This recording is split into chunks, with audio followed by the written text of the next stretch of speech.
contenidos son los que van a entrar de neumología, ¿verdad? Asma y enfermedad pulmonar obstructiva crónica. La parte de neumonía, eso no voy a incluir, solamente estas dos patologías. Y después todo lo que de cardio que ya le había pasado los temas. Bueno, entonces, la vez pasada estuvimos viendo la guía de EPOC y hoy vamos a ver, por lo menos la guía, creo que ya hay la del 2023, pero no hay mucho cambio. Sigue casi como la del 2019, o sea, la misma guía del 2019 prácticamente es la guía de ahora también. Solamente que la guía de ahora no está todavía traducida al español, está solo en inglés. Entonces, pero no hay muchas variaciones. Prácticamente la terapéutica, la fisiopatología sigue siendo el mismo. Bueno, el asma bronquial entonces es una enfermedad de las vías aéreas que se caracteriza por una inflamación crónica de las mucosas respiratorias. Bueno, el EPOC también es una enfermedad obstructiva crónica, pero el asma, por más que es también una obstructiva crónica, se caracteriza por una hiperreactividad a un tipo de alergeno, que puede ser humo de cigarrillo, puede ser ácaros, ¿verdad? En esta enfermedad hay una reacción alérgica. En la EPOC la causa de la EPOC es un desgaste, una atrofia estructural que se genera también por un agente agresivo, que en este caso el cigarrillo, ¿verdad? La mayor causa del cigarrillo. Pero aquí hay una reacción alérgica, una hiperreactividad bronquial. Entonces, el concepto, esa es la diferencia en el concepto. Esta es una reacción inflamatoria por una hiperreactividad bronquial, en donde no hay un daño estructural, ¿verdad? Acá hay una reacción, inclusive puede ser reversible cuando esto es tratado y bien manejado. La tríada clásica para el diagnóstico es, en primer lugar, la tos crónica, la disnea o la dificultad respiratoria y la sibilancia. Ese es prácticamente el que hace el diagnóstico clínico. La sibilancia, que siempre y sí o sí está presente en el paciente asmático. Y los tres, por eso se llama tríada diagnóstica. Los tres síntomas te caracterizan. Prácticamente en la clínica, si están presentes estos tres síntomas, yo ya puedo hacer el diagnóstico. Tos crónica, ¿verdad? Que tiene que ser, por supuesto, más de 3 semanas la tos.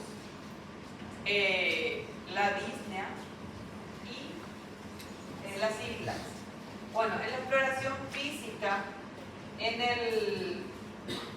lo más normal es ocultar la sibilancia, ¿verdad? En un asma leve a moderada, a veces podemos no auscultar nada, ¿verdad? Es solamente lo que el paciente nos refiere.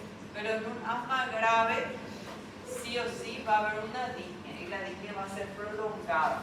Puede estar acompañado también de ronquias.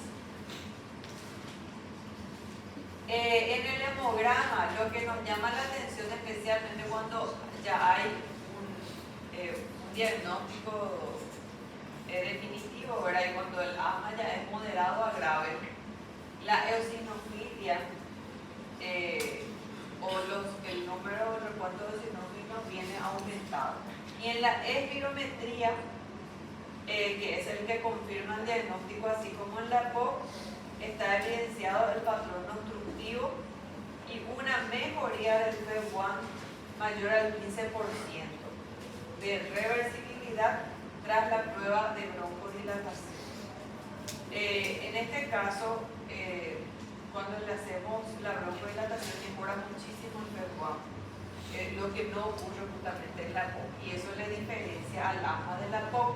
El EPOC no mejora después de la broncodilatación, pero el asma sí. y mejora considerablemente después de administrarle el broncodilatador. Esa es la diferencia. ¿Por qué? Porque este es un patrón obstructivo y por una hiperreactividad. Cuando nosotros le damos algún tipo de corticoide, ¿verdad?, en aerosol o un broncodilatador, rápidamente mejora la hiperreactividad. Bueno, claro, en los casos de una hiperventilación pueden haber crisis de alcalosis respiratoria. En la radiografía, en realidad, la radiografía no hace el diagnóstico de asma. A la de balde muchas veces le vamos a pedir radiografía al paciente, porque en la radiografía puede aparecer normal. A veces puede haber alguna evidencia de broncodilatación, ¿verdad? O pueden haber, el árbol bronquial está dilatado y eso se puede evidenciar, pero no siempre. El tratamiento es importante, primeramente detectar los factores que producen el asma. ¿Verdad? Por ejemplo, de balde lo vamos a tratar si es que no vamos a eliminar el agente causal. En el caso, por ejemplo, del paciente que está conviviendo con un tabaquista y el humo del cigarrillo es lo que le causa su crisis asmática. Mientras siga viviendo con el tabaquista, a no ser que se mude de casa, va a seguir su problema, ¿verdad? Entonces, eso es lo primero, eliminar el factor que le está causando ese problema. Entonces, inicio de tratamiento. Generalmente comienzan con los broncodilatadores de corta duración, ¿verdad? Como el salbutamol, que es el más utilizado. De 4 a 10 inhalaciones, porque el salbutamol se puede hacer cada 4 horas, cada 6 horas, cada 8 horas, dependiendo de la necesidad, inclusive cada 2 horas también, si es que es muy agudo el asma. Acompañado generalmente de un corticoide inhalado también, ¿verdad? Se puede combinar el salbutamol con el budesonide.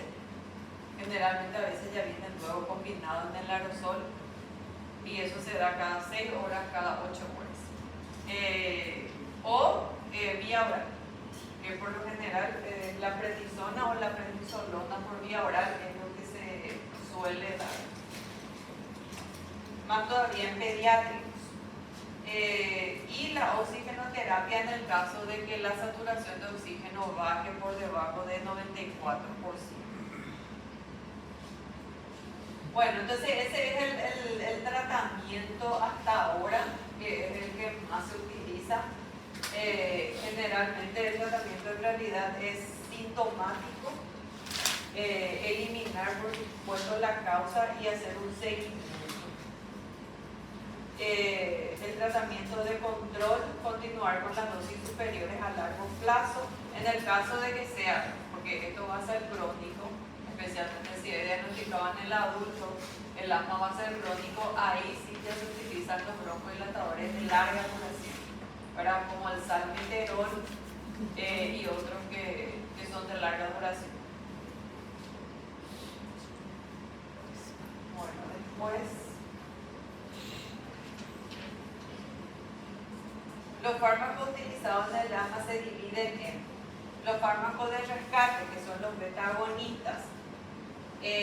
Los beta-agonistas que ya dijimos que son los SABA, salbutamol, etc. Esos son los beta-agonistas. Broncodilatadores. Los corticoides sistémicos, vía oral, prednisona, prednisolona. Dexametasona es otro, que casi no se utiliza para asma. Los anticolinérgicos inhalados y las teofilinas, esos son fármacos más caros, ¿verdad? Pero que también se usan. Generalmente son broncodilatadores de larga duración. Son antihispacuales. Son antihispacuales. Acetilcisteína también se usa mucho ahora para ayudar a la mucosidad, en el caso que haya mucha mucosidad.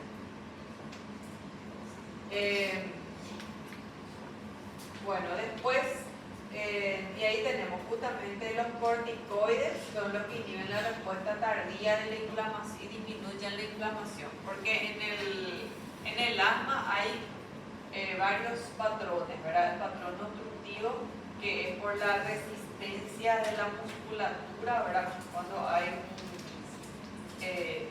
un espasmo muscular, en realidad hay una resistencia de la musculatura de los bronquios, y eso hace que los bronquios se cierren más. Entonces eso se tiene que relajar, ¿verdad? Eso se consigue gracias a los broncodilatadores. Y después la inflamación de la mucosa por la hiperreactividad, que hay que conseguir que se desinflame, y eso se consigue con los corticoides. Entonces generalmente van acompañados el tratamiento corticoide con los agonitas, los beta-agonistas. Bueno, después tenemos algunos corticoides como el budesonide, la beclobemetasona y la fluticasona son los corticoides que más se utilizan. Generalmente el salbutamol se combina con la budesonide. ¿Por qué se hace esa combinación? Porque la respuesta terapéutica se vio en evidencias que responde mejor esa combinación. Por eso ese es tratamiento de elección. Y el salmeterol con la fluticasona también se ve una mejor respuesta según las evidencias. Combinar el salmeterol, que es un broncodilatador de larga duración, con la fluticasona, que es un corticoide. Bueno, entonces, hay efectos secundarios en estos inhaladores. Hay, pero muy leves. Generalmente no dan efectos secundarios porque son administrados localmente. Ahora, cuando se administra por vía oral o sistémica, ahí sí evidentemente pueden haber efectos secundarios. ¿Y cuál puede ser uno de ellos? Efectos secundarios de la administración de corticoides por vía sistémica. El más frecuente de todo, especialmente si damos por mucho tiempo.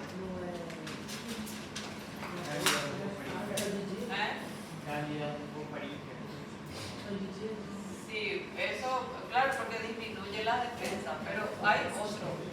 ¿Cuál es?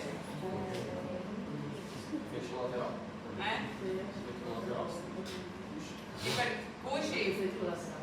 El síndrome de Cushing. Ese es el más frecuente, el efecto, la complicación más frecuente del síndrome de Cushing, especialmente en personas asmáticas que están tratadas con glucocorticoides sistémicos de mucho tiempo.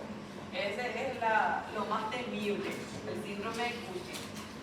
Y que suele ocurrir, ¿verdad? Porque son pacientes muchas veces que van a consultar en un puesto de salud en donde lo primero que hacen es darle corticoides porque tiene disnea.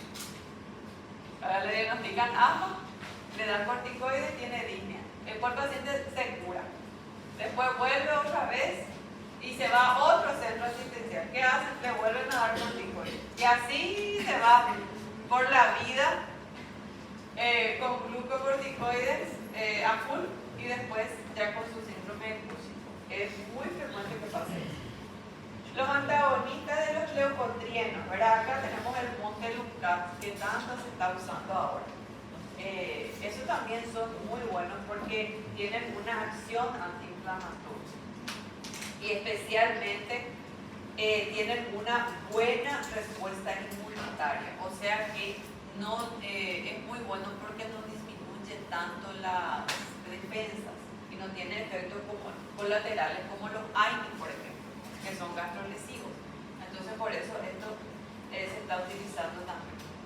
Bueno, criterios de ingreso.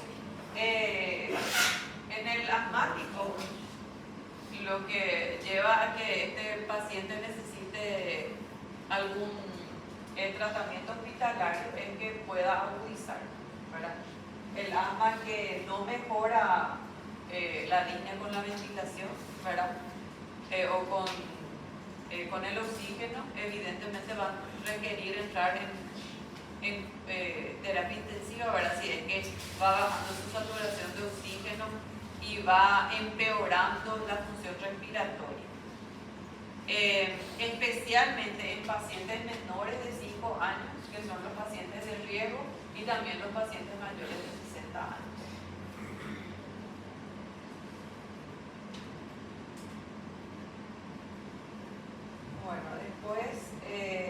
Y después tenemos ya la enfermedad obstructiva crónica. Acá también habla y hace la diferencia de que este es un síndrome de deterioro, porque conocemos dos enfermedades obstructivas pulmonares crónicas. ¿Cuáles son?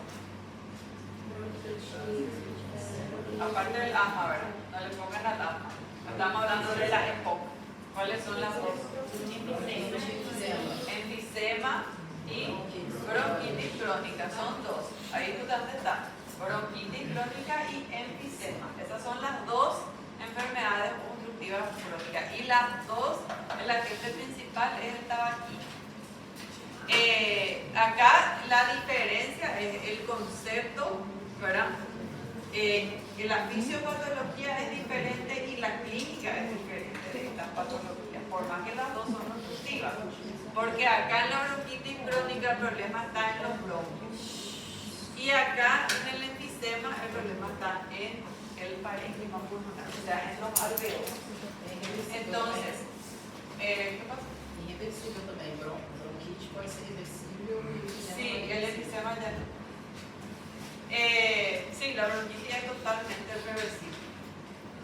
Bueno, después la enfermedad obstructiva crónica es un síndrome porque acá hay un conjunto de signos y síntomas en donde existe un deterioro progresivo. Por más que, fíjense que en la bronquitis crónica, por más crónico que sea, supongamos que yo tenga un paciente que tiene 40 años ahora y fumó desde los 15 años.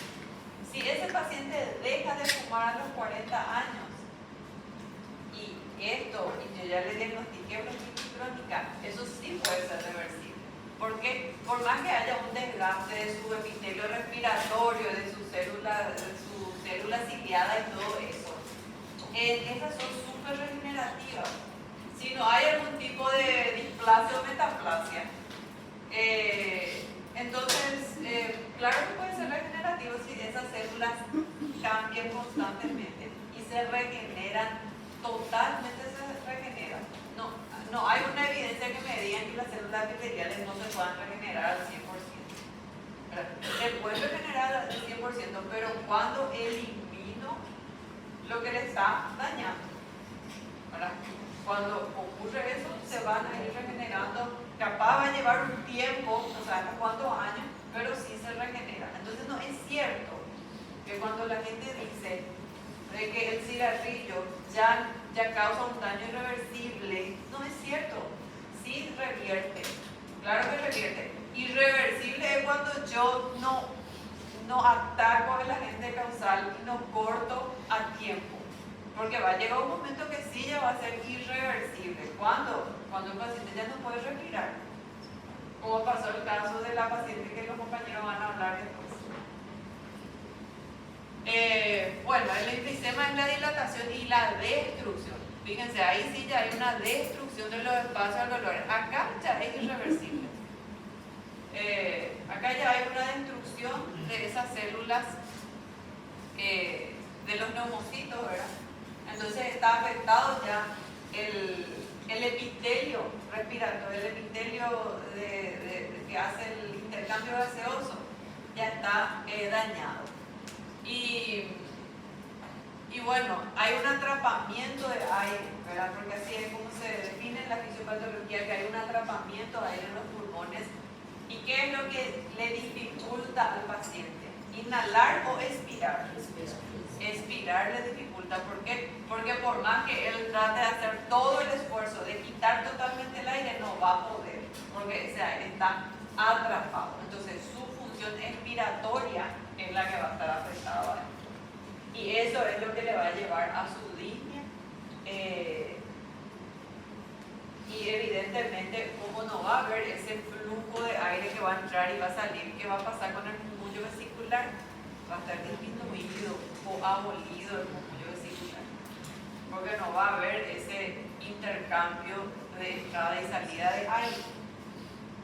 El diagnóstico es clínico y se basa 100% en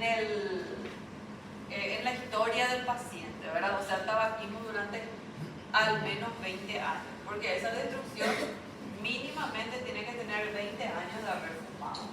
O sea, si tiene 10 años está a tiempo de revertir al 100%. Pero si ya tiene 20 años, posiblemente ya va a tener menos posibilidad de revertir. Existen dos tipos diferenciados de pacientes con EPOC, ¿verdad?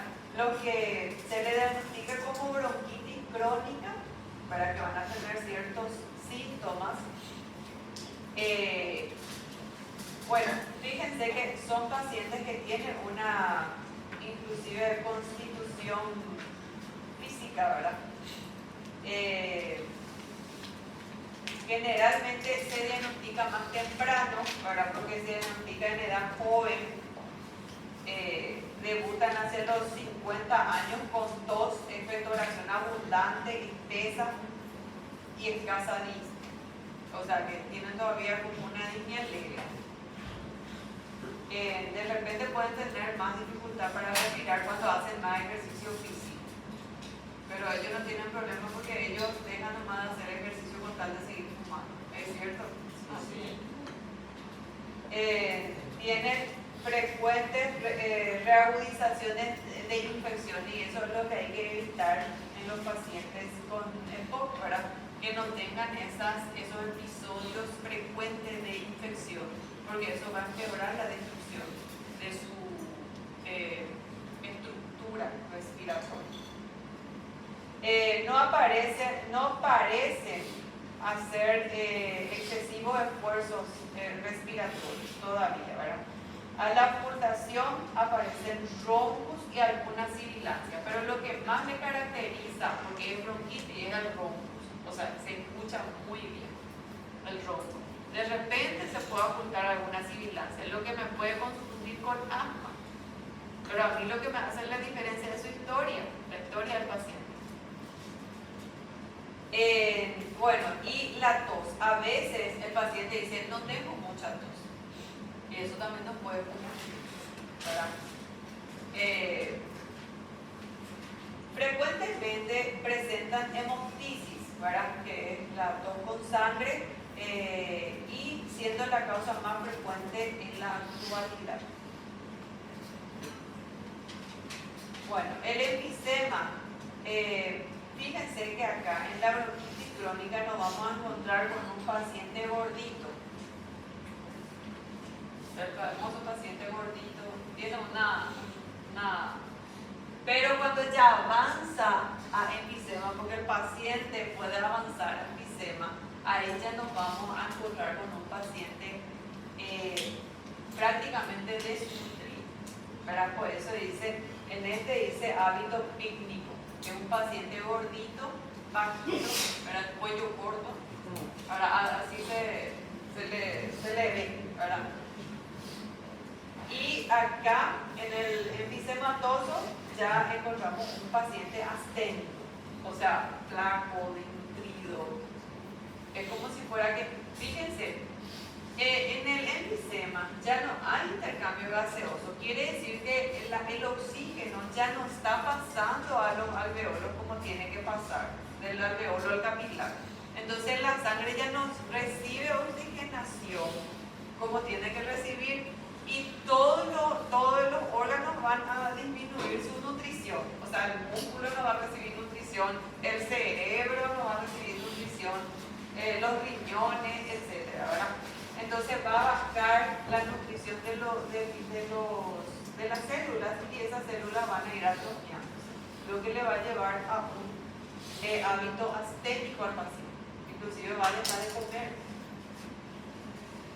Bueno, generalmente debutan a los 60 años, un poquito más tarde, con disneas más severas y más tos, presentan menos reagudizaciones en episodio de insuficiencia respiratoria y porque estos ya se acostumbran a vivir con una disnea moderada a grave. Y en la ocultación tienen disminución del murmullo vesicular. Y ahí sí es muy evidente la disminución y también a veces ni se ausculta el murmullo vesicular.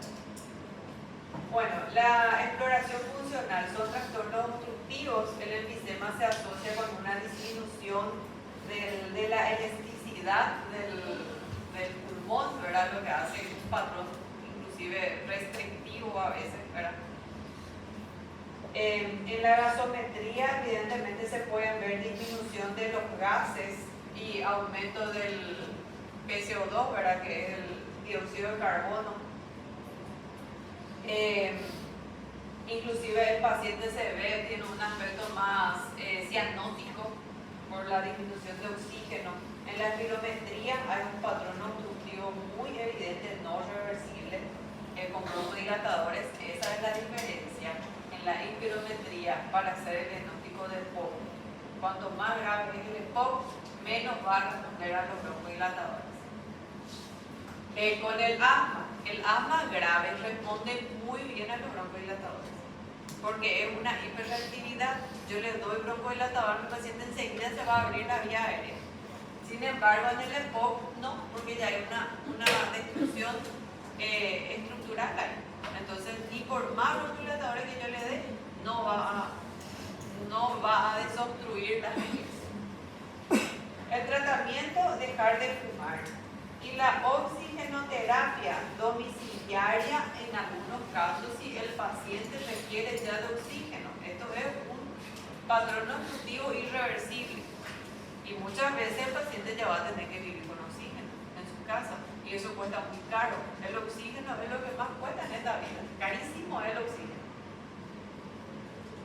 Por eso es que en el tema del COVID, Dios mío, cómo la gente parecía oro, parecía diamante el oxígeno en esa época. La gente como buscaba oxígeno no podía respirar. Y era muy caro conseguir.